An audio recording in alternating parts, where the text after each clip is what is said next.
Hello, hello, and welcome to that Second Gen Life with Samhar.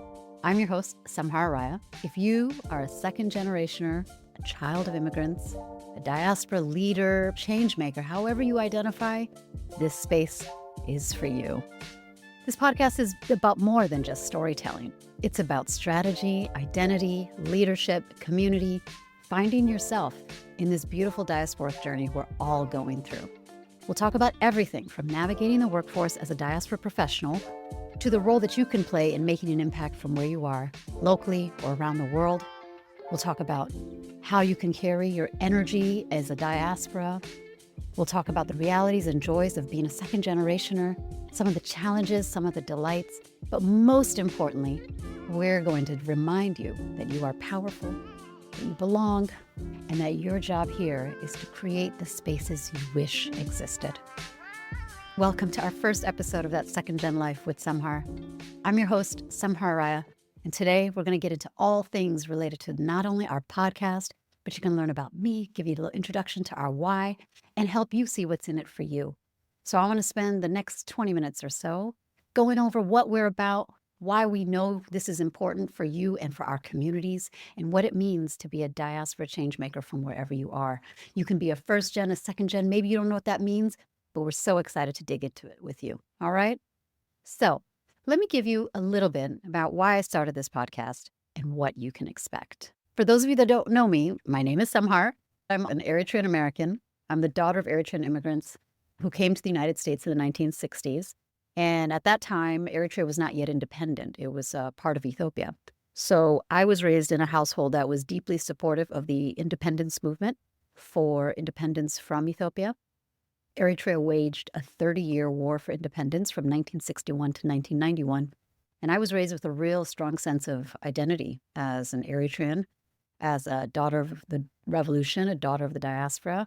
And that meant that I learned Tigrinya before I learned English. I didn't speak English till I was 5. I was born in New York, but I was immersed in all things Eritrean to help tell our story and to help understand our roots and our ancestry and to truthfully, honestly, at the end of the day, fight for our independence. And so I'm real big on the right of self-determination. I'm real big on people being allowed and respected in being able to choose their identity, how they identify. And it's all rooted in how I identify as a person of Eritrean descent. I grew up right during the rise of Eritrea's independence. As a teenager, my first trip to Eritrea was when I was 14. And that really showed me the feeling you get when you visit your homeland and you don't even know it's your homeland, because I hadn't gotten to see Eritrea until it got independent. So we went right away at that time. And I'm telling you, the feeling of walking in that country for the first time just shaped me in such a transformative way. But what it also taught me was that I wanted to live my life in alignment with Eritrea's own growth, Eritrea's own development as a new country, as Africa's newest country.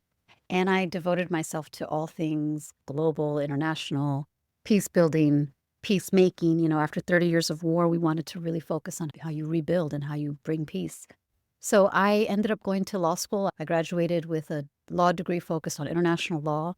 And I actually worked in Eritrea and Ethiopia right after I graduated. So that took me into a beautiful journey. But ultimately, I realized that my area of focus is on conflict resolution and development, peace building, and supporting the people's role in advancing development. And over time, that took me to the diaspora space. And that means that I worked on all things diaspora, both through a job and through volunteering. My career was sort of like I had a 9 to 5 on global development issues, and then I created spaces around issues regarding diasporas. And that was really how I operated. I've traveled to 46 countries. I've advised world leaders. I've worked with the UN and the African Union. I've been all over the continent, that being Africa, for those of you who don't think of a continent as Africa, because we have 7, I know. But also, yeah, I've traveled throughout Europe, Middle East, parts of South Asia. And I haven't been to East Asia yet, and I haven't been to South America yet. So through all of this, why am I telling you all this? Because I want you to understand that your own journey, it might be similar to mine. And there's a thread that starts when you start locating yourself in this world and you start identifying how your own life's journey is shaping you and the decisions you make around the journey you want to take. Those two things come together. They're sort of the universal path that you're on by virtue of where you're born, how you identify, what your circumstances are growing up, and then the decisions you make around it. And my major takeaway from my journey so far is that you cannot control where you're born. You cannot control the circumstances around the life that you were born into, but there's a lot of power you have in being able to shape your life, especially as a member of a diaspora whose umbilical in so many ways is connected to places around the world, to your ancestral homeland, to other places. There's intuitively something that helps you connect with people around the world if you hold on to a diasporic self. And that's what we're going to talk about. We're going to talk about how you do that and what it means, and letting you know that your experience is completely valid and it is completely normal in the sense that you growing up in a bicultural way, you being able to speak more than one language, you having a vision for your life that goes beyond the vision of your home, your community, your family, your people is okay, because that is the beauty of being in the middle, in the hyphenated space that we will so often talk about. And living as a hyphenated person is not a bad thing. You actually are lucky to have the chance to choose and have more than one aspect of your identity. There's multiple levels to who you are. But I think it's really important for members of diasporas around the world to remember that we are powerful. And even if you feel underrepresented, even if you are underrepresented and undervalued and you feel invisible, there are ways to be made visible that are rooted in your truth, rooted in your authentic self, and rooted in the power that you are innately born with. So I'm so passionate about the feeling of being in the middle and how we navigate this desire to belong, this longing to belong that we all crave, especially when you are born abroad and you are identifying with a culture that is thousands of miles away. How do you keep it close? How do you bring it closer to your day-to-day life? And can you do it in a way that also blends the reality of the life that you live where you are? So what really made me start this podcast was, first of all, I've had so many conversations with people like myself, children of immigrants, particularly Eritrean children of immigrants, Ethiopian children of immigrants, African children, just you name it, across the continent. I've had so many conversations with second gens. And also, as a second gen, I've had the chance to compare my experience with other cultures. So Arab cultures, Asian cultures, Latino, Caribbean. And there's a lot of similarity with what it means to be in the middle. And at the end of the day, there's questions around how do you navigate being of both worlds and not feeling completely of one. There's questions around how do I make myself seen and understood in the most authentic way at work or as a change maker? And how do I actually be a part of my community and give back without being disillusioned, disappointed, pressured, burnt out, misunderstood, right? There's so many things. So whether it's your family, your community, your work, your own personal life, your path to identifying and following your truth, that's what I want to discuss. Because throughout my journey, what I've learned is that you need to have a space that you can imagine your best self, that you can explore your best self, but speak with people who understand where you're coming from. And that could cut across so many different aspects, right? Across race, gender, ethnicity, religion. It could come across all kinds of decisions and ways that you live. But today, the space that I'm offering you is a conversation about how you navigate that second gen life at a local level. So join me, because I will be dropping all types of topics around belonging, empowerment, leadership, what it means to be in the diaspora, why diasporas matter to global development and to the world, why diasporas matter at a local level. Even if you're not a member of a diaspora and you're listening to this is your cue that you need to consider how you are approaching people with really rich perspectives, rich histories, rich offerings to your workplace, to your project, to your campaign, to your class, to your community. And you might be a member of a diaspora and not even realize it. You might be walking around here doing the same thing we're doing, saying, I am a part of this culture, but it might not be top of mind for you. So let's talk about, why do second gens even need this space? I've shared with you why I think it's important, but here's what I think we're missing on a day-to-day. You are a child of immigrants, you're second generation, or maybe you came as a kid, you're an immigrant, but you came in your formative years. We like to call that a 1.5, right? A first gen is that person who's the first to arrive to the country. The second gen is the child of the immigrants, presumably born abroad. But if you're in between and you came as a kid, you're also 1.5. You fit in this conversation too. But really, the truth is that as second generationers and as members of diaspora communities, we really do live between two or more worlds, two or more cultures, two or more different community expectations. And that can be so exhausting. I know. I know. As exhausting as it may feel and as difficult as it may feel to always be in between and feeling like you have multiple identities. We're going to talk about code switching. We're going to talk about the rules in the house versus what the norms are when you go outside. These challenges are actually helping you develop the most incredible superpower. And I'm not talking about code switching as a superpower, but I'm talking about uncovering all the different parts of you that matter, all the different parts of you that have developed and that you can offer to multiple spaces. Some of these challenges are very real. I get it. There's family expectations around how you should live, dress, eat, how you should behave, all the things that a family generally does.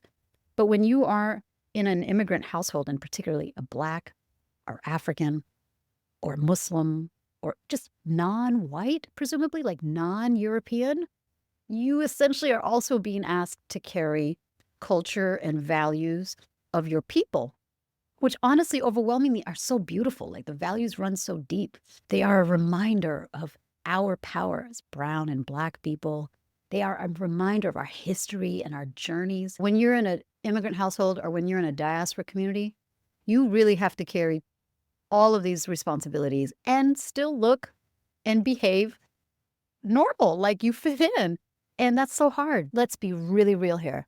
There's family expectations, there's workplace expectations, there's your own expectations or desires around how you want to live. There's the obvious institutional realities of living in the diaspora, especially for those of us from the global South.